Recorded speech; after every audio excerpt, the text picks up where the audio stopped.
परम पूज्य बनते अमरज्योति के सानिध्य में यह धर्म गोष्ठियों का नित्य आयोजन हो रहा है। भगवान बुद्ध के संदेशों का हमारे भाई कश्यप जी के माध्यम से लाइव प्रसारण हो रहा है और इस धम्म चर्चा से हजारों लोग लाभान्वित हो रहे हैं, क्योंकि वर्षावास में सभी भिक्षु संघ अपने विहारों पर रुके हुए हैं, जहाँ से भगवान बुद्ध की अमृत वाणी का प्रसारण किया जा रहा है। इसलिए मेरा समस्त श्रोताओं से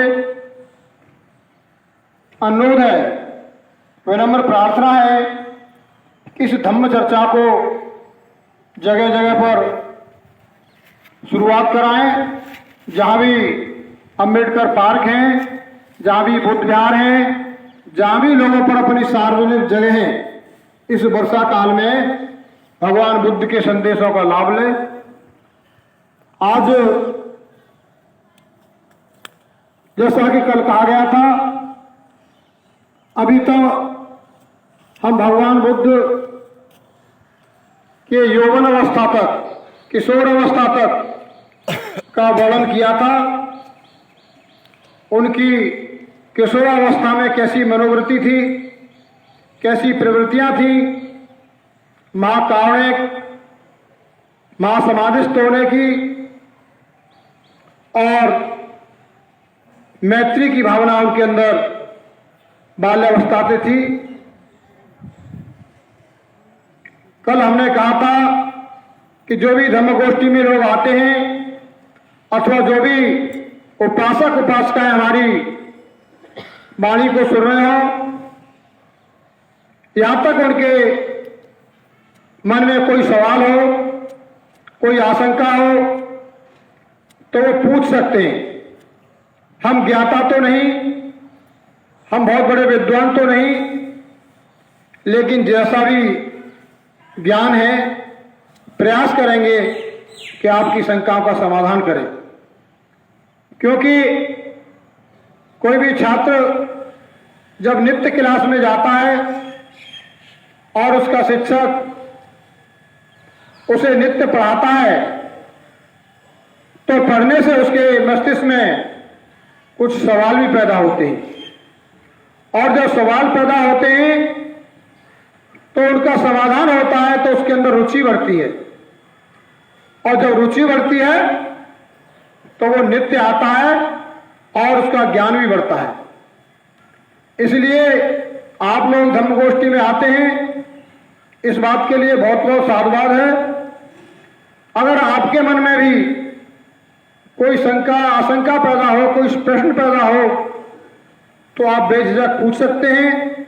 क्योंकि हमारे बीच में धर्म के मर्मज्ञ पूज्य भंते जी बैठे हुए हैं, जिनके चरणों में बैठ करके हम लोगों को सीखने का अवसर मिल रहा है। इसलिए कोई शंका मस्तिष्क में नहीं रहना चाहिए। हर आदमी को नित्य कहीं न कहीं आने से स्वास्थ्य लाभ, मानसिक लाभ, वैचारिक लाभ, ज्ञान लाभ होता है, किंतु संकोचवश कुछ सवालों को नहीं कह पाता है। तो आप निसंकोच होकर के कोई सवाल पूछना चाहे तो पूछ सकते हैं। इसके बाद में हम आगे की गाथा को शुरू करेंगे। 1 मिनट का समय समस्त धम्म प्रेमियों को दिया जाता है।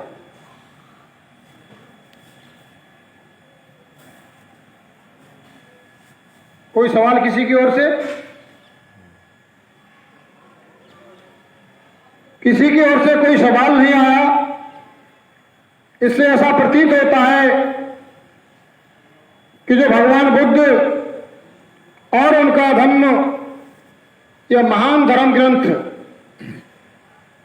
विश्व के प्रख्यात ज्ञाता महामनीषी बौद्ध सत्य बाबा साहब डॉक्टर अम्बेडकर द्वारा विरचित किया गया है।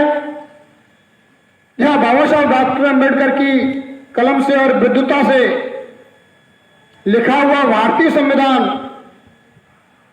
इतना उपयोगी, इतना कल्याणकारी है कि भारत के 135-40 करोड़ लोगों ने हृदय से स्वीकार किया है।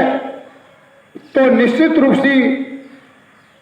रूप से और हम बड़े विश्वास के साथ कह सकते हैं कि महामनीषी बौद्ध सत्य बाबा साहब डॉक्टर अम्बेडकर द्वारा भगवान बुद्ध और उनका धर्म जो लिखा गया है बहुत ही तथ्यात्मक है, प्रमाणिक है, ज्ञानवर्धक है, उत्साहवर्धक है और लोक कल्याणकारी है। निश्चित रूप से आप लोगों को पसंद आ रहा होगा और इससे आनंद की अनुभूति महसूस कर रहे होंगे। इसी उम्मीद और आशा के साथ में कि आपको ये ऐसे ही पसंद आता रहे, अब हम उनके विवाह की अवस्था का वर्णन करेंगे। सिद्धार्थ गौतम 16 वर्ष के किशोर अवस्था में पहुंच गए। उनके माता पिता भी उनके विवाह के बारे में विचार करने लगे। जैसा कि समाज में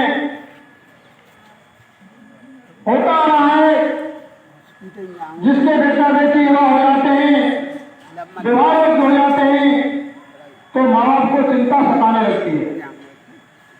इसी प्रकार एक दंडपाणी नाम के शाक्त कुलीन परिवार था।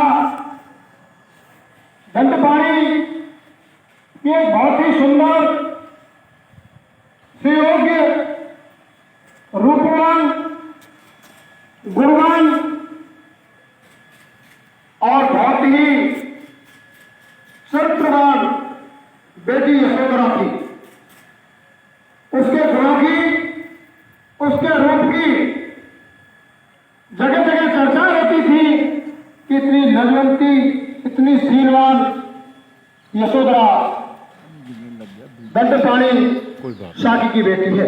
10 मिनट और सही। उसकी उम्र 16 साल की हो गई।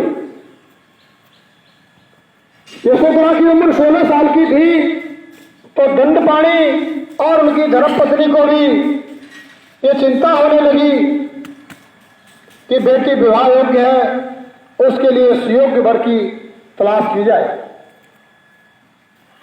तो यशोधरा के गुण, रूप और शील को देखते हुए दंडपाणी को चिंता थी कि कोई सुयोग्य राजकुमार मिले।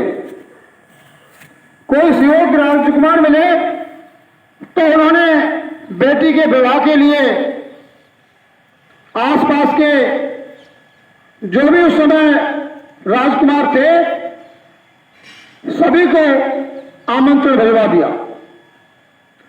और आमंत्रण में यह वर्णित किया गया कि जो राजकुमार मेरी पुत्री से विवाह करना चाहते हैं वो स्वयंवर में आकर के भाग लें। मेरी बेटी उनके गुण दोषों के आधार पर चुनाव करेगी। इस बात का आमंत्रण सिद्धार्थ गौतम को भी स्वीकार मिला। सिद्धार्थ गौतम को जो आमंत्रण मिला